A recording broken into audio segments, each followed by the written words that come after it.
Good day, future scholars. I know that just hearing the word upkat makes your heart race a little bit faster. The thick review binders, the late night studying, the endless practice tests.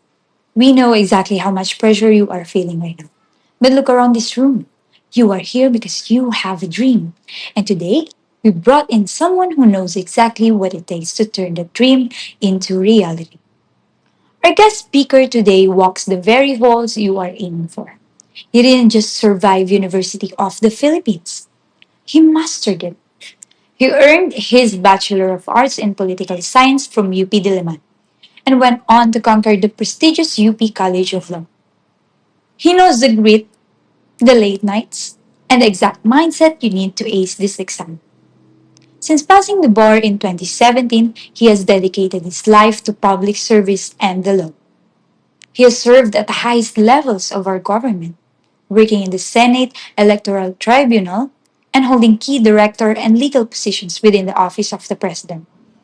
Today, he brings all that leadership and expertise back home to our community, serving as the municipal administrator of the municipal government of Taytay. He was once sitting exactly where you are sitting right now, wondering if he could make it. He did, and he is here today to show you that you can too, to give you the inspiration, the strategy, and the push you need to conquer the upkat. Please give a resounding, energetic welcome to Attorney Aldrich Davin M. Mendoza, or as we fondly call him, Attorney Davin. Good day, everyone. Today, I am going to be your lecturer. I am Attorney David Mendoza, who will try to enlighten you about Philippine history, politics, and governance of our country throughout the years. So, this is a historical development of Philippine government from the ancient time to the pre-Spanish to the Spanish colonial periods and until the post-occupation times. So let's start with a question. Next slide, please. What are your thoughts when you hear the following statements? Number one, there was no politics in the Philippines prior to the colonization period. And number two, every issue or problem we have in politics and governance was caused by colonization.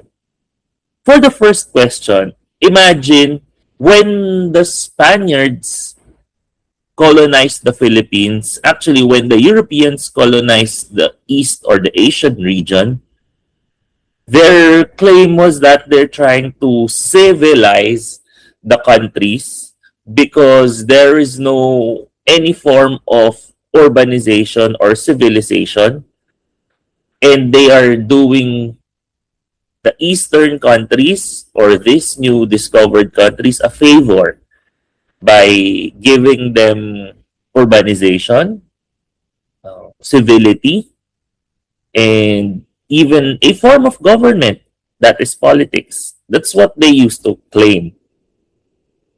Also, they claimed that all problems that we had in politics and governance was caused by the colonization now. They're claiming that we do not have anything before them, and that is one of their justification to occupy our countries. But let's think about this further. Next slide, please. So, number one, there was no politics in the Philippines prior to the colonization period. So, by definition of politics, whenever a group is formed and leaders are chosen, there's already a play of power, even without the group being aware of such concept. Historically, there were accounts of records that proves the existence of politics in the Philippines prior to the colonization period. But why can't we find them? In this slide, we try to discuss what is politics. Politics is simply power play, the relationship between similar groups of people, how they organize themselves, and how they choose how they manage themselves. For example, whenever you have a groupings, whether in the classroom or in the workplace, di ba merong lagi kayong nakikita or iniisip na, oh, siya na yung leader. Siya yung pinakamadaldal. Siya na yung group leader. Siya yung pinaka-pogi. Siya na yung group leader.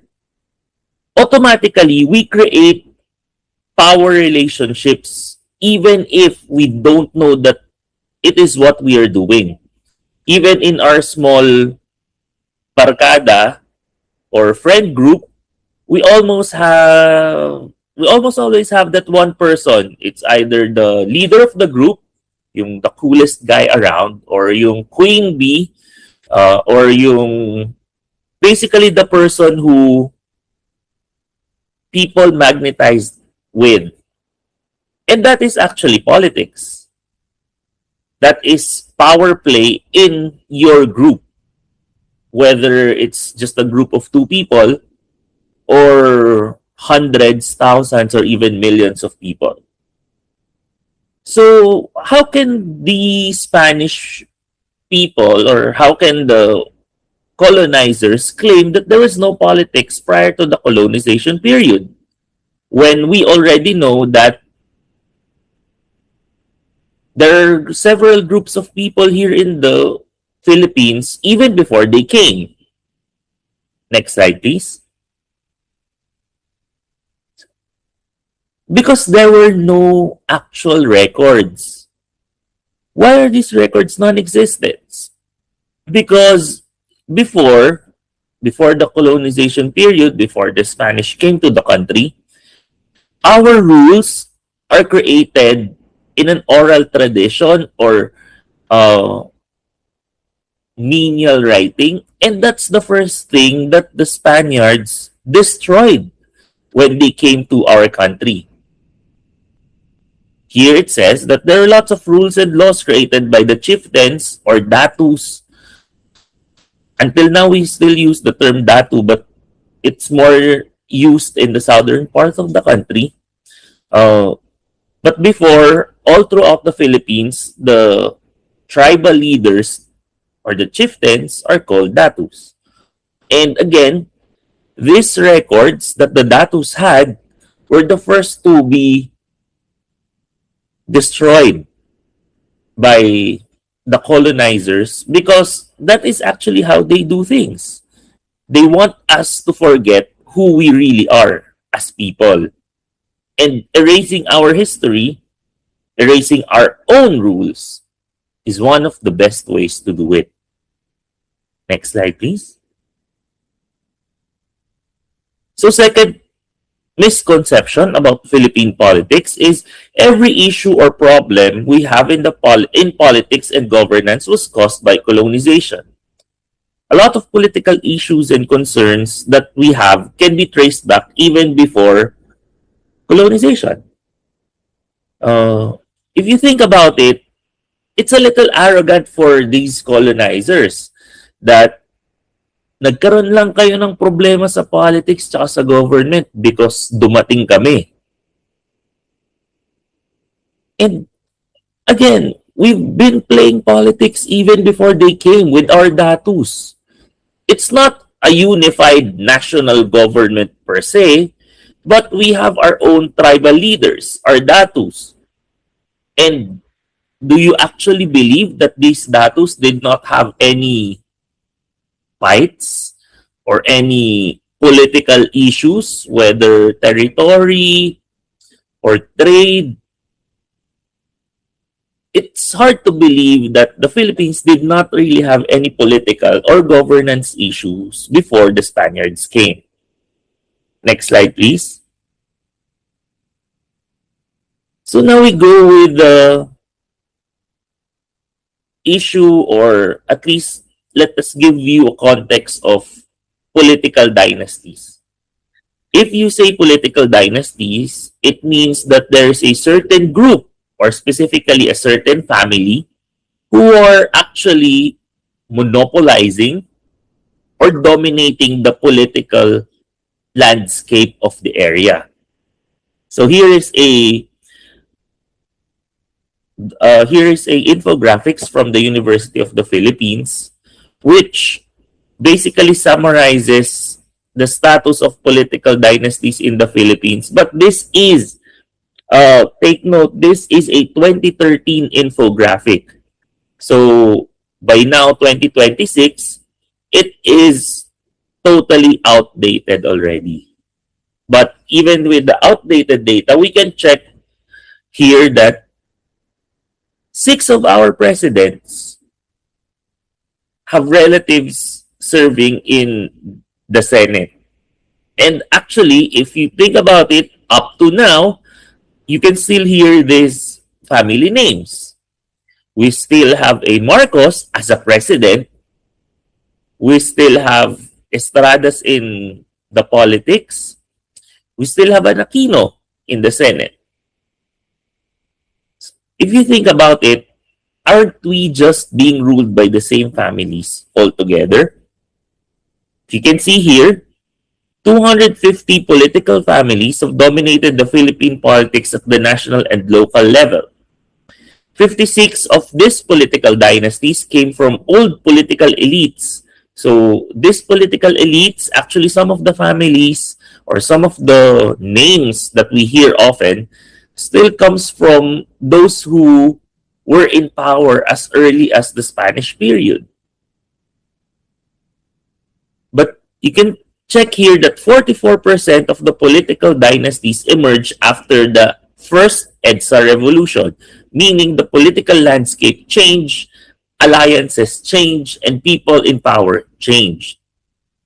However, still, 94% of the provinces in the Philippines as of 2013 have political dynasties. In 2013, 15 of 23 senators had relatives serving in elective positions. In 2026, we can check, it's easily Googleable, whether or not your senators have relatives in politics, regardless of whatever positions they have. Next slide, please. So with all of those things said, how would we actually now describe Philippine politics during the pre-colonial period? Pre-colonial means before the Spanish came, because they're our first colonizers. Then we're colonized by the Americans, and then the Japanese, and then the Americans again. But even before those foreigners came into our country, politics in the pre-colonial Philippines was as diverse as the heterogeneous cultural character of the country, and by extension, the region of Southeast Asia. Next slide, please. It is because if you check our map, we are in the center of almost every Asian countries who are adjacent to the Pacific Ocean and the West Philippine Sea. This scenario, or because our map is like this, all other countries likes to pass through our countries to trade their goods. And you can see it until now. Each and every single province has their own native specialties or native products. Like for example, here in Taytay, we claim that we are the garments capital of the Philippines and the woodworking capital of the Philippines. This just shows that even in Rizal itself, we have a very rich and even diverse culture, even inside our own municipality. So these are just examples of the cultural influence of different countries here in the Philippines. But as you can see, even as early as pre-colonial period, Chinese exports and imports are already dominating the country because of its huge territory, and because of the nature of the Chinese, that they really are tradesmen. So we have different products. For example, the Chinese imports textiles and cottons here in the Philippines, and then they export beads, porcelains, bowls, and iron. That is for Northeast Luzon. We also have in Mindoro, Mindanao, and Manila different products because, again, pre-colonial Philippines can be described as separated and different tribes. And each tribe has their own specialties, and the Chinese merchants or other foreign merchants deal with each specific tribes when they want their specific specialties. So if you go to the North Luzon, you'll have different tribes with different specialties. If you go to the Central Luzon, you'll have different tribes with different specialties. Next slide, please. So here, it's just a short summary of the influence of the Chinese here in the Philippines. Let me read. When the Ming Dynasty, their influence started from 1368 AD to 1644 AD emerged, it continued sending expeditions to communities located across the archipelagos to bring into contact with the empire. Studies showed that geographic location played a role in determining where these expeditions were sent. So as I was saying earlier, it depends on what products the empire wanted, and that's where they send their merchants. Communities in western parts of the Philippines, such as Mindoro, western Mindanao, and Sulu, had an advantage because of their proximities to the Moluccas, where the Chinese source their spices. So when the Chinese trade with the Moluccas, they also go to the Philippines. This western part is actually our West Philippine Sea. So the Chinese came from the further west, they go to Moluccas, and then they go to the Philippines. Okay? Historical records indicate that the Ming Dynasty recognized several communities in Luzon and in Sulu in the southern Philippines. Due to China's extensive interaction with various parts of the archipelago, porcelain artifacts have been excavated in this area, serving as evidence of the relationship between the archipelago and China. Other Chinese products that reached the Philippines included iron, bronze tools, silver coins, and textiles. Next slide, please. So these are samples of what we usually call our China. If I don't know if that's still being used right now in your homes, but in our homes, the elderly would call these kinds of plates China because they came from China. Okay, next slide, please. We also have the Ilaya and Ilawud tribes. The Ilaya and Ilawud tribes refer to contrasting geographical cultural concepts in the Philippines. Ilaya meaning upstream or upland. So these are those who are from the mountains. And the Ilawud meaning downstream, lowland, or coastal riverbank. So meaning they are from the lower parts of the land, usually beside water sources. Representing distinct lifestyles, economies, and traditional practices shape their environments, often symbolizing societal divisions or interconnectedness in folklore and history. Guys, I know, even in some jokes, until now, meron pa rin tayong konting discrimination regarding this, di ba? Meron tayong mga tinatawag na, or pang-asar minsan na, taga-bundok, galing bundok. And these are the Ilaya people. And then, yung iba would be the Ilawud people, which comes from the lower parts of the country. Next slide, please. Okay. So, barangay is a a very pre-colonial period concept for us. Barangay, the Philippines as an archipelago were organized into several independent and self-sufficient political units known as barangay.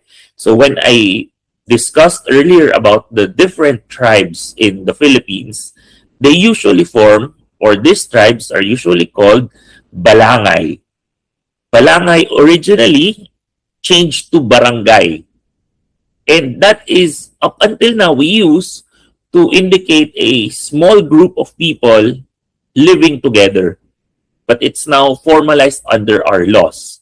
But originally, these are called balangays, which amounts to a small group of people, usually from one single tribe. Next slide, please. So the datu, or the chieftain, forms the head of, or serves as the head of the barangay or the balangay. So now we call them barangay captains. Okay? So because they are supposed to be the tribal chieftain or datu, but now in the modern times we call them barangay captain or punong barangay.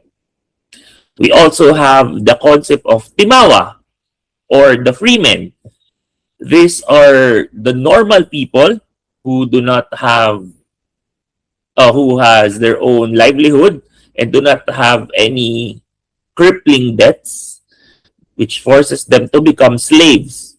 So, guys, here in the Philippines, we had our own version of slavery in the pre-colonial period, but we have a different version of slavery that is unlike the European or the Western version of slavery. We have two types of slaves in the Philippines. Aliping na mamahay, these are the serfs. So these are slaves who has their own property. They are dependent laborers with some rights, such as the right to live and the right to have their own homes, as I mentioned earlier.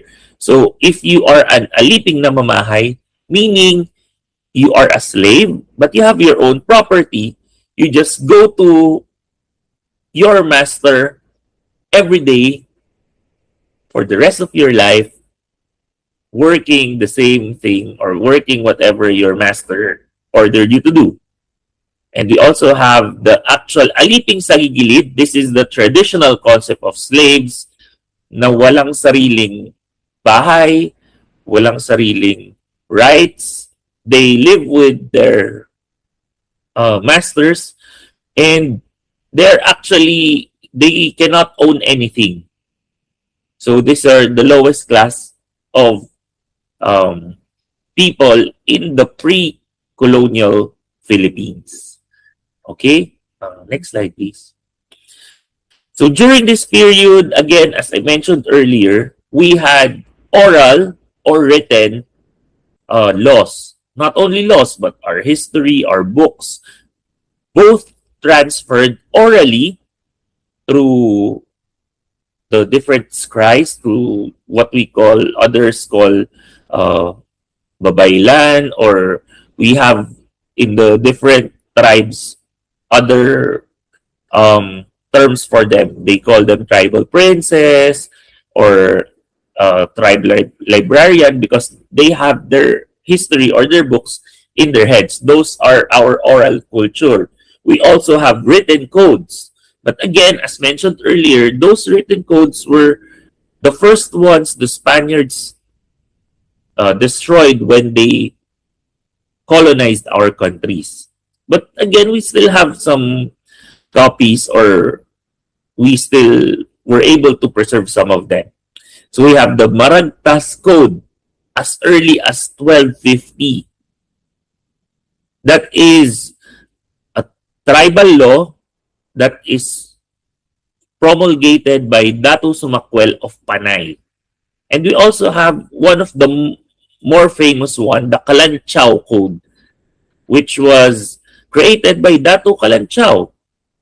And even though we have that code, until now, there's still questions whether or not the Kalanchaw Code is real or not. Okay, next slide, please.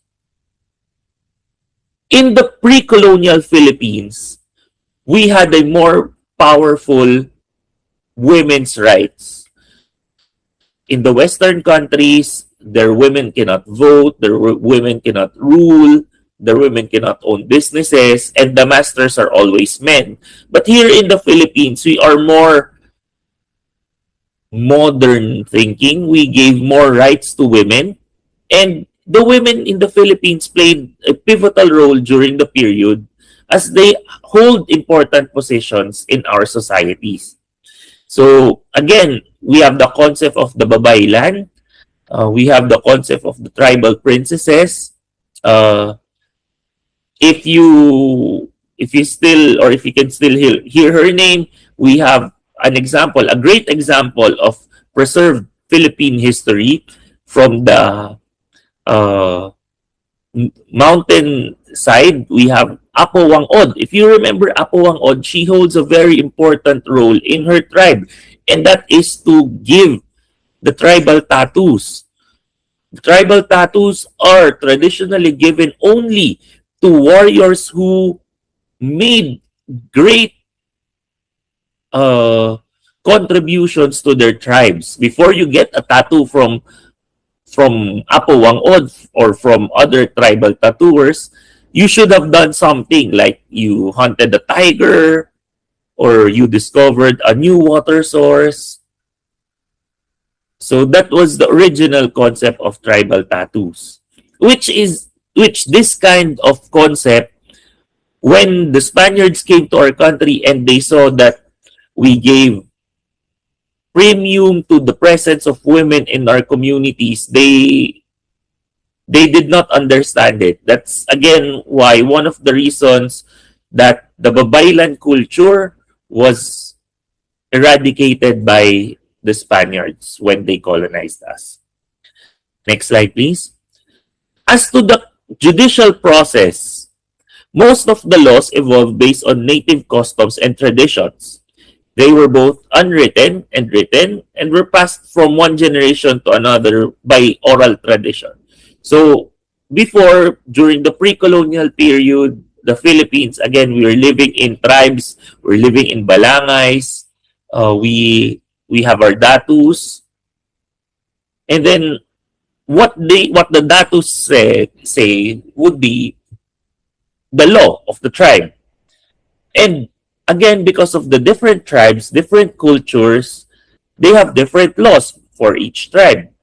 For example, one tribe could have a law that says, bawal kumain ng kambing because the datu was poisoned when he ate a kambing. And the other tribe would not have the same law because they did not have the same experience. Or one tribe could have a law that says, we only eat yellow mangoes because that's what the datu said. And most of these are oral and passed through generations to generations through stories. Like one mother would tell her children na, oh, bawal tayo kumain ng kambing kasi nakakalasan yung kambing. And that's how they passed their laws. And if you violated those laws, the datu will pass your own punishment. Okay? Next slide, please. There were societies that were able to preserve their traditional political systems. And the next slides would show us that. Next slide, please.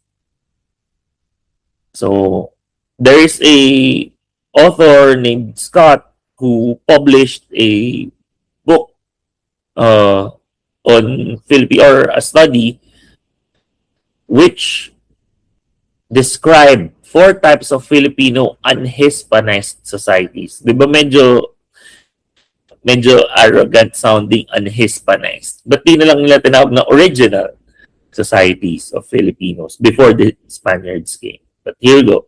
So we have the classless societies.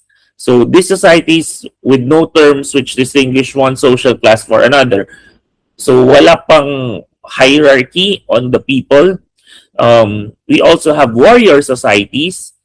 So these are the tribes that determines their own hierarchy based on how strong you are. So, pag mas malakas ka, mas marami kang nauhuling pagkain, mas leader ka nung society nyo. We also have petty plutocracies, societies with recognized class characterized by inherited real property. So, meron din mga tribes before in the Philippines na ang basis ng kanilang leadership ay kung gaano karaming lupa meron yung pamilya mo. And I guess until now, this exists in the country. And we have principalities or societies with a recognized ruling class with inherited rights to assume political office or exercise central authority. So, again, ito yung mga pinapamana yung pwesto, depende sa power ng family mo. So, yung plutocracies based on the real property rights, yung principalities based on the actual political powers of your families. Next slide, please. So, this is weird because you cannot ask questions. But if you want to ask questions, please do not hesitate to email our Smile Taytay Training Institute. And if we have time, we'll answer it for you. We just finished the pre-colonial Philippines, how politics works during the time, and basically a brief background of what the Philippines looks like before the Spanish came to our country. Now we go to the Spanish occupation. Ferdinand Magellan's arrival in the Philippines in 1521 became the Spanish crown's basis for the occupation of the archipelago. Please, for those of you who are listening to this, huwag kayong papayag pag sinabi na Magellan discovered the Philippines. You discover something if it does not exist or you don't know it existed beforehand. Several countries already knew that the Philippines existed, so he did not discover the Philippines. Next slide, please. So Magellan, believing in his superiority and the Spanish superiority in weapons, he decided to go to the country and try to punish Lapu-Lapu, one of the datus.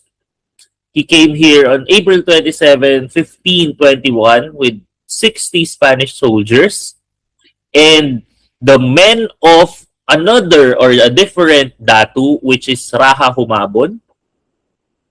And when they tried to occupy Mactan, where Lapu-Lapu was the tribe leader, they perished from Lapu-Lapu's men. And again, hindi totoo na si Lapu-Lapu yung pumatay kay Magellan because he was poisoned with an arrow. He was trying to run away, but because of he took an arrow to the leg, and because of their heavy armor, tapos bumaba sila sa gitna ng tubig. So imagine niyo na lang with their heavy metal armors, they're walking sa shores of Mactan. Then hindi talaga sila makakagalaw. And then the archers of Lapu-Lapu were able to decimate their forces, and doon namatay si Magellan. Okay, so this is the first recorded Filipino resistance against the Spanish colonization, because the Spaniards went here claiming that they are our friends, but they did not have very friendly intentions when they came here. Okay, so after Lapu-Lapu, Miguel Lopez de Legazpi went back in 1565 to eventually take over majority of the country. Next slide, please. So again, only Miguel Lopez de Legazpi was the one who succeeded in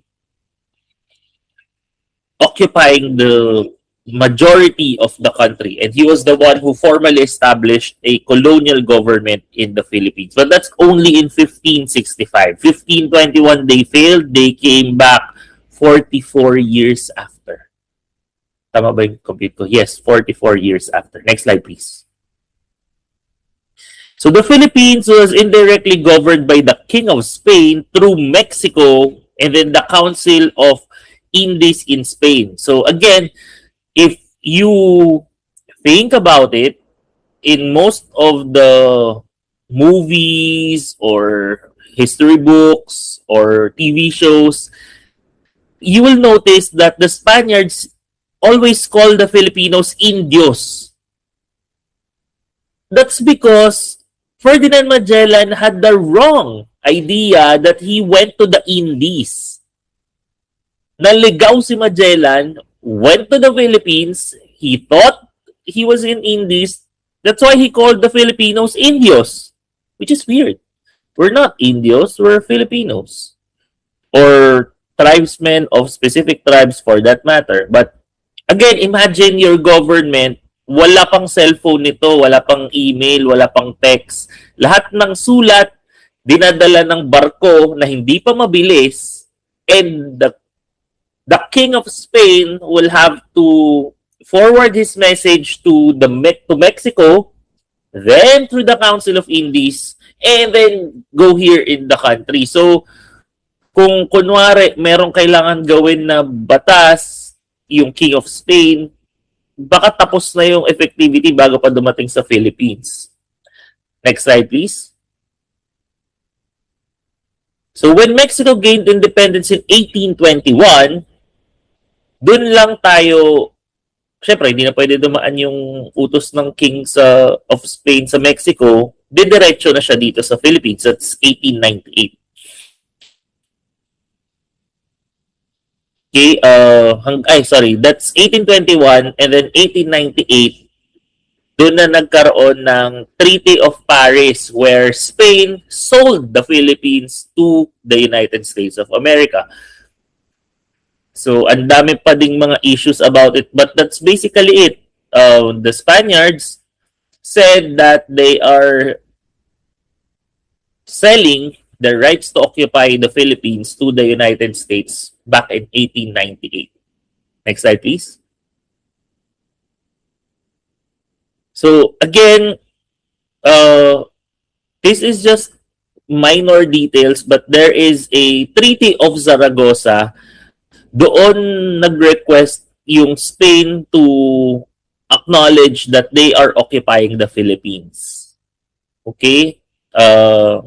The papal bulls are basically orders of the Pope allowing the European countries to colonize the East. So again, di ko alam kung saan naisip ng Pope before na meron silang rights to order the colonization of the East, but here we are. Next slide, please. So, okay. So Spaniards consolidated power under a centralized government which was led by a governor-general. So our president now is equivalent to a governor-general before. But he's more powerful because he is the president, he is the Senate and Congress put together, he is the army, and he is also the Supreme Court. So ganun ka-powerful yung governor-general here in the Philippines. Next slide, please. So this is just a photo of how they tried to civilize the country through their plaza system. Plaza system, you can see here in the photo, kaya lang medyo maliit, but you just need to find kung nasaan yung simbahan. Katapat ng simbahan, almost always yung munisipyo, and then yung palengke, and then yung kulungan. Tas habang papalapit ka ng papalapit sa center, ibig sabihin, ikaw yung mayaman. Palayo ka ng palayo, ibig sabihin, pahirap ng pahirap ka sa buhay. That's the plaza system. Next slide, please. So again, balangays, now translated to barangays, we're now consolidated. Dati kasi, as I mentioned earlier, each tribe has their own autonomy, their leaders of their own. But this time, sama-sama sila ni register under one government. Okay? And then they introduced nga yung plaza system kasi nga before the tribes were either galing sa bundok, galing sa dagat, and then they live far from each other. Then they convince everyone to live together into a system now which now forms our municipalities or cities. Next slide, please. So again, ito na yung Governor General, and then the province has the Alcaldes Mayores or Gobernadorcillos, depende kung gaano kalaki yung province. The pueblos or towns and barrios or villages, yung equivalent ng mga barangay natin ngayon. Tapos meron pa rin naman tayong mga pueblo, barrio at sitio until now.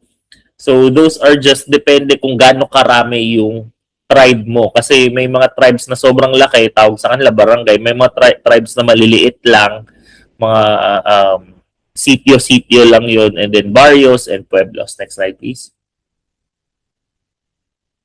Okay, so yun nga. Again, they tried to modernize us by appointing yung chieftains na leader naman na talaga, yung mga datu as cabeza de barangay. Okay? Nawala na, hindi na all-powerful yung datos before. As mentioned earlier, yung mga datos, sila yung gumagawa ng batas before, sila rin yung magsasabi sa'yo na mali ka, at sila rin yung magpapunish sa'yo. Pero ngayon, yung powers ng mga datos, na-limit na lang siya to collecting taxes for the Spanish government. Next slide, please. So, pag pinagsama-sama mo yung mga barangay, merong magkakaroon ka ng pueblos and towns, sino yung magiging munisipyo or bayan na nililid ng gobernadorcillos. So, little governor or maliit na governor, so gobernadorcillos. Next slide, please. And then, pag pinagsama-sama mo yung mga bayan, magiging na siyang either province, na headed by an alcalde mayor, which is our current governors, and then province na meron pang hindi pa consolidated, meaning hindi pa lahat sumusunod sa Spanish governments. They're called corregimiento or corregidor. Kasi corridors lang sila kasi hindi pa nga buo yung sakop. Next slide, please. We also have a concept of royal audiencia. The royal audiencia is the laws during the Spanish period emanating from Spain. So, meron silang parang, the royal audiencia is yung parang panel of people na pinadala ng Spain here to become the judges. So, nung dumating na yung royal audiencia, natanggal na yung judicial power sa Governor General. Okay? Next slide, please. So how did the government structure change during Spanish period? What were some of the influences of the Spaniards in the political system of our country? So compare lang natin yung mga nakwento from pre-Spanish or pre-colonial period to now. Ang one of the basic is na consolidate yung powers. Yung dating bawat isang tribe would be their leader on their own, na meron silang sariling government at walang pakialaman. Ngayon, nag-form na sila together. Also, meron ng mga tribes na nagli-live together, na nagbumubuo ng either ng bayan and then province. Next slide, please. So, eventually, when you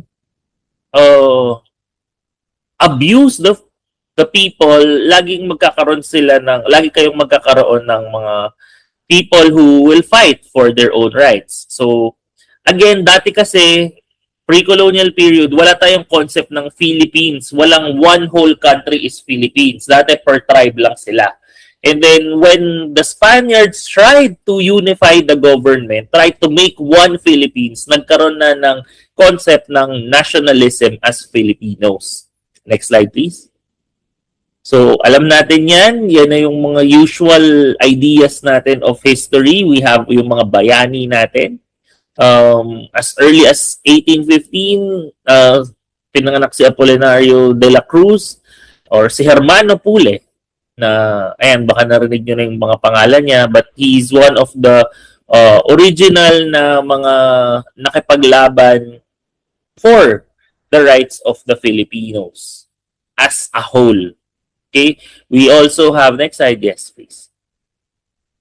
We also have the Constitution de Cadiz. So, Cadiz is a province. So, nandyan si Ventura de los Reyes na who tried to convince the Spaniards na dapat tayo na yung mag-rule sa atin na by having this Constitution de Cadiz. Next slide, please. So these are just some photos of our mga bayanis. Next slide, please.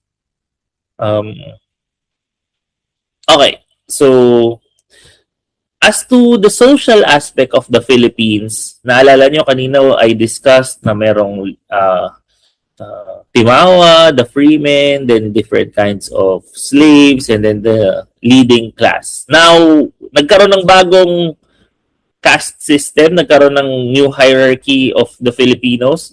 So we have the Peninsulares. These are the Spaniards born in Spain na pumunta dito. Sila yung mga Peninsulares. Kasi galing sila sa Peninsula. And then the Insulares, the Filipinos or Spaniards born in the Philippines. So pag kunwari meron kang dugong mistisohin, ganon. But dito ka na pinanganak sa Philippines are called Insulares. And then we have the middle class, the Spanish mestizos or mestizos de Español. Again, these are yung family mo ay or pinanganak ka from a family of Spaniards, either Insulares, Peninsulares, and then meron kang mga konting halo. Yan. So pag nahaluan ka na, middle class ka na. Okay, and then we have the Chinese because they migrated to the Philippines. Again, as mentioned before, even pre-colonial periods, malaki na yung influence ng Chinese here in the Philippines. And then, there's this set of people you call Indios. So, yan na yung mga Pilipino. Again, because nagkamali si Magellan, akala niya nasa Indies siya, naligaw siya. Tinawag niya Indio yung mga Pilipino, and then it stuck. So, ito na yung mga talagang original, homegrown, bred, and fed here in the country. So, yun yung mga Indio. Okay? Tanong nyo sa mga lolo't lola nyo kung anong klase kayo dyan. So, okay. Ayan. So, merong levels yung societies natin. May hierarchy nga, nakagaya na sinabi ko. Pinakamataas pa rin yung Peninsulares because born and raised sila doon sa Spain. Pumunta lang dito. Then, Insulares. Then, we have the Spanish mestizos, Chinese mestizos, and then the Indios. Then, meron pang mas mababa, yung mga Negritos. Yung mga Negritos are from the mountains. Usually, sila yung mga traditionally from the mountains na bumaba sa bayan, and then they are usually either labor force or slaves. Next slide, please. And then we have dun nung second half of the 19th century, that's 1850s onwards, that is around more than 200 years na tayong sinasakop ng Spain. Nag-start na yung, umiigting na yung feelings natin para sa sarili nating bayan. And then nagkaroon na tayo ng mas maraming mga Filipinos who fought for our countries. And this time we even had mestizos, Spanish mestizos and Chinese mestizos also trying to fight for the freedom or at least better terms for our country. Next slide, please. So, okay. the construction of Suez Canal is actually beneficial to the country kasi pinadali niya yung trading. Okay? So, dumami lalo yung mga dumadaan sa, mga pumupunta sa Philippines that time kasi bumilis na. So, mas mabilis na yung passage ng information from Spain to the Philippines. Next slide, please. So, yan. Nagkaroon na tayo ng, ito na yung mga mas kilala nyo na mga bayani natin. This is the propaganda movement. So if you don't know the term propaganda, it means publicizing information, whether good or bad. Kaya meron tayong tinatawag na black propaganda. Ibig sabihin lang nun ay yun yung mga pinapakalat yung information para magkalat ng negative information against other people. And then there's a propaganda movement na medyo positive yung pinapakalat ng information. And then sa propaganda movement, ito yung hindi masyadong fighters. Kasi nga sila yung taga-sulat. And marami kayong kilala dito for sure. Andyan number 1 si ating national hero, si Jose Rizal. We have Marcelo H. Del Pilar, Graciano Lopez Haina. So sila yung mga nanguna na propagandista. Ang tawag natin sa kanila, mga propagandista, because they use their intellect and they use formal means of communication to express their own nationalism and fight for Filipino rights. But this time, the propagandista, you have to know this, yung mga propagandista, the main call that they had before was just for the Filipinos to have the same rights as Spaniards. Hindi nila gustong makalaya yung Pilipino. Gusto lang nila ng same rights with the Spaniards here in the Philippines. Okay, next slide please. Usually yung mga propagandista natin ay mga mayayaman. Kaya nila, sila yung mga aral, and sila yung, actually, yung propagandista is more, mas nagkakilala sila nung nandun sila sa Spain than here in the Philippines. Kasi mga nag-aaral sila sa Spain that time. So doon sila nag-umpisa ng kanilang mga dyaryo na alam or na naririnig natin, like La Solidaridad, basically the Solidarity, and other writings that is attributed to the propaganda movement. So, alam naman natin na sila yung, ayan, gaya na sinabi ko, they wrote novels, manifestos, and articles. Articles usually, pag sinabing article, that is included in the newspaper or magazines. Pag sinabing manifesto, that is stand-alone na hindi kasing haba ng libro. But manifestos are parang isang buong, yun yung equivalent siguro ng makakapal natin na dyaryo right now. And then yung article sa mga maninipis na dyaryo, mga 1 to 2 pages. And then syempre yung novels, you know, is either fictional or non-fictional. But for sure, alam niyo yung mga pinakasikat. Next slide, please. So yan yung pinakasikat na sinulat ng ating national hero, Noli Me Tangere and El Filibusterismo. Noli Me Tangere is basically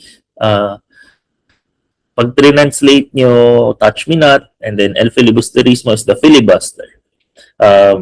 Di na natin isa-summarize yung libro na yan here, but I sincerely suggest you read it para mas maintindihan nyo yung context ng time ni Jose Rizal. Next slide, please.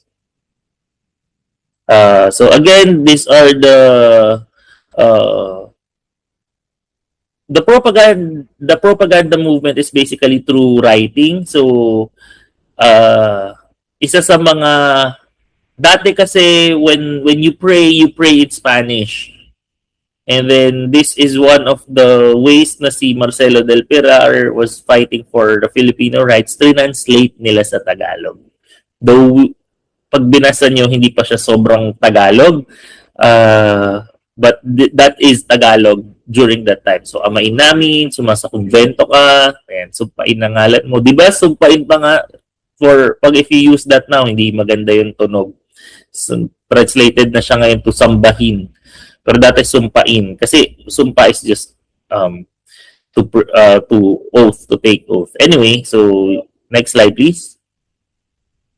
So yan, nagkaroon na, because of the propaganda movement, again, these are the propaganda is from the smart people who are not fighters, but they inspired other people to fight for the Filipino rights, gave birth to the KKK. Again, please distinguish, if you say KKK in the US, it's bad. If you say KKK in the Philippines, it's good. In the Philippines, it means kataas-taasan, kagalang-galangang katipunan ng mga anak ng bayan. So, kataas-taasan, the highest, kagalang-galangan, the most respectable. Katipunan is gathering. So, it's just basically the highest respectable gathering of the sons of our mother country. Okay, founded by Andres Bonifacio and the group of patriots. Ito na yung mga warrior versions.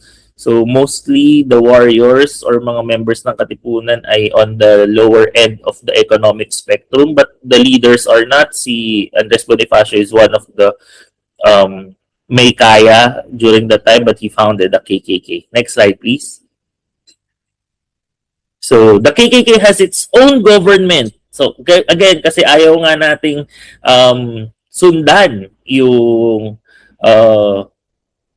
yung Spanish government, because para sa atin, meron tayong sariling way of handling things and ayaw natin gayahin yung kanila. So ang KKK has government, the federal and local government. So merong Supreme Council, that's the National Council, equivalent to the Congress right now.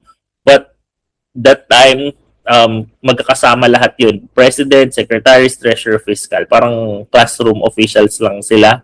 But they act on the national level. And then we have the Sangguniang Barangay, Sangguniang Balangay, the Provincial Council, and then Sangguniang Bayan, the Popular Council. So again, per tribe yan, tsaka yung Sangguniang Balangay is Balangay is gathering lang din naman. So it's just the gathering of the Sangguniang Bayan.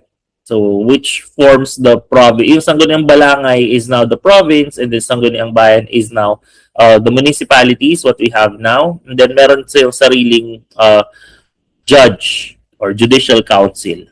Next slide, please. Ayan. So, ang head pala ng KKK is called Supremo. Kasi nga siya ang supreme leader. Then meron tayong, again, ito yung mga weird. Again, if you play politics, you deal with politics. So again, nagkaroon ng groups dito sa Katipunan, sa KKK. That's the Magdalo and Magdiwang.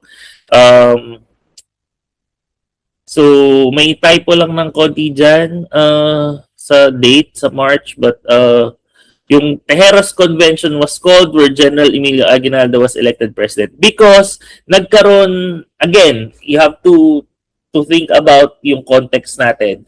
Different tribes yan, finorce mo together and then ni-rule over mo. So kahit mag-revolt na sila, meron pa rin yung sari-sariling tribes and gusto nila na bida sila on their own right.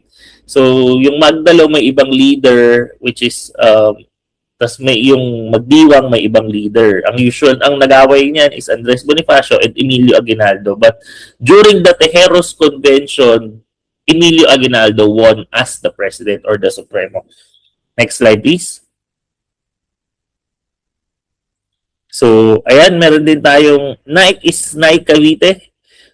Because nga nag-away-away ang mga tao, parang at that time, sino ba talagang kaaway natin? Spaniards ba or tayo? So nagkaroon sila ng Naik Military Agreement. Kasi usually, dyan nag-aabot-abot yung mga groups nila Andres Bonifacio and Emilio Aguinaldo sa Region 4A.